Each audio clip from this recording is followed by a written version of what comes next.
Hello viewers, as we are today with Mr. Deshmukh sir, Dr. Deshmukh sir, and we are going to talk about kidney.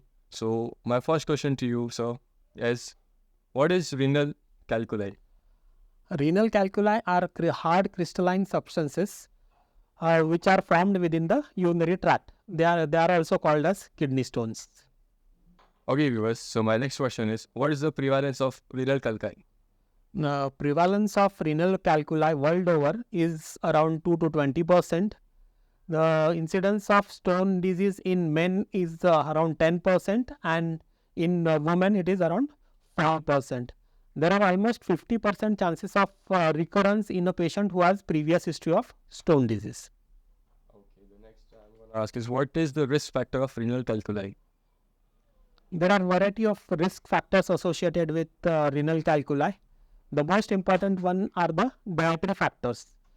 Decreased fluid intake, high sodium intake, high animal protein intake, it constitutes to formation of renal calculi.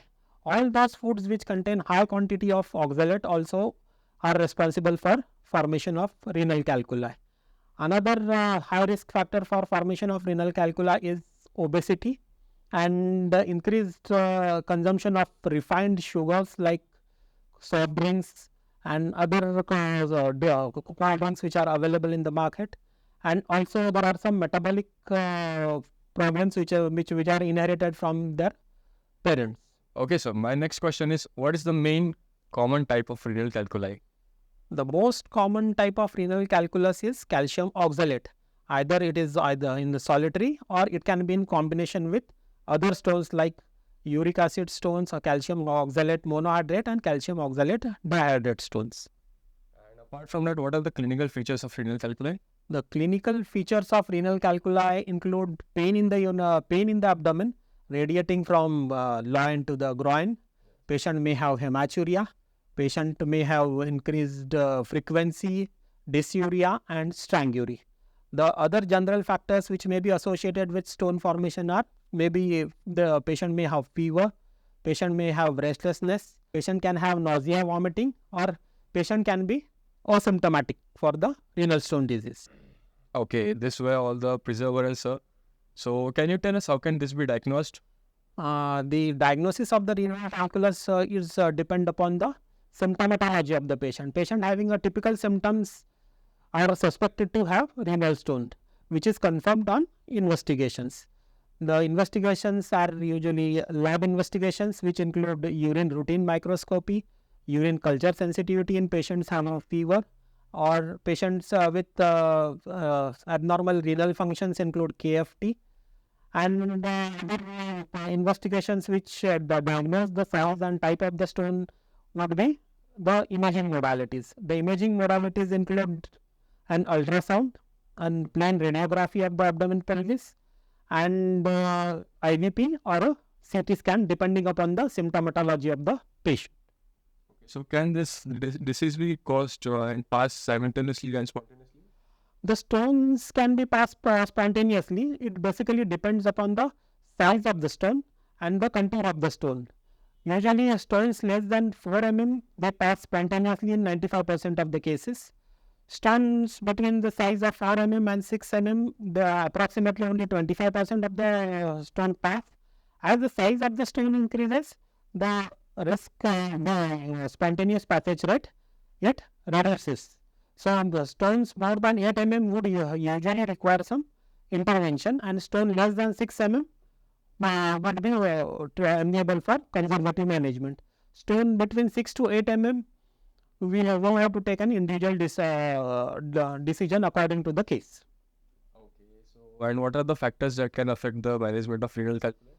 The factors affecting the management of the renal calculi includes the size of the stone, the location of the stone, and the composition of the stone, and other presence of another anatomic abnormalities of the urinary tract, presence of infection. The presence of infection and obstruction, it is one of the absolute indications for surgical management of the stone.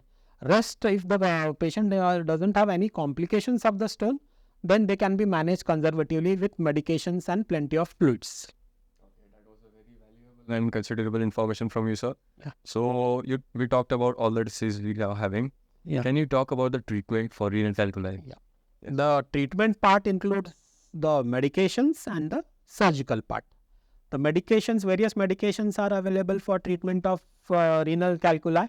The prime medications would be analgesics for control of pain. Then it would be the presence of use of diuretics to flush out the stones, and use of alpha blockers for so that the stones they pass spontaneously. There are various surgical modalities which are available for management of the stone. These includes the conventional therapy as well as the laser surgery.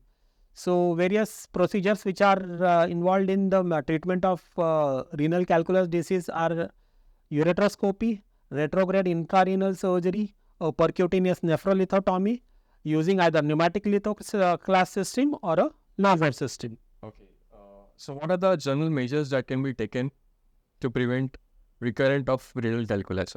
So to prevent the recurrence of the stones, there are various preventive measures a patient can take so that his incidence of recurrence of the stone it is less.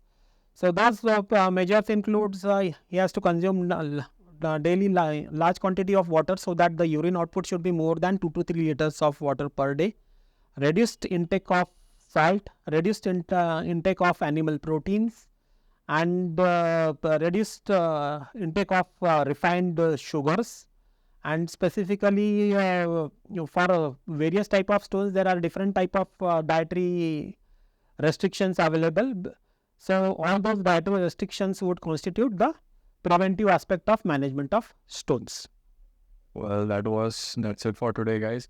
And I hope this will affect our viewers, and it will definitely help our viewers of Nagpur. We have with us Dr. Sandeep Deshmukh, sir, from the Gencure Hospital, Nagpur, and myself, RJ Kabir. We are signing off from today's podcast. Thank you so much. Thank you. Thank you.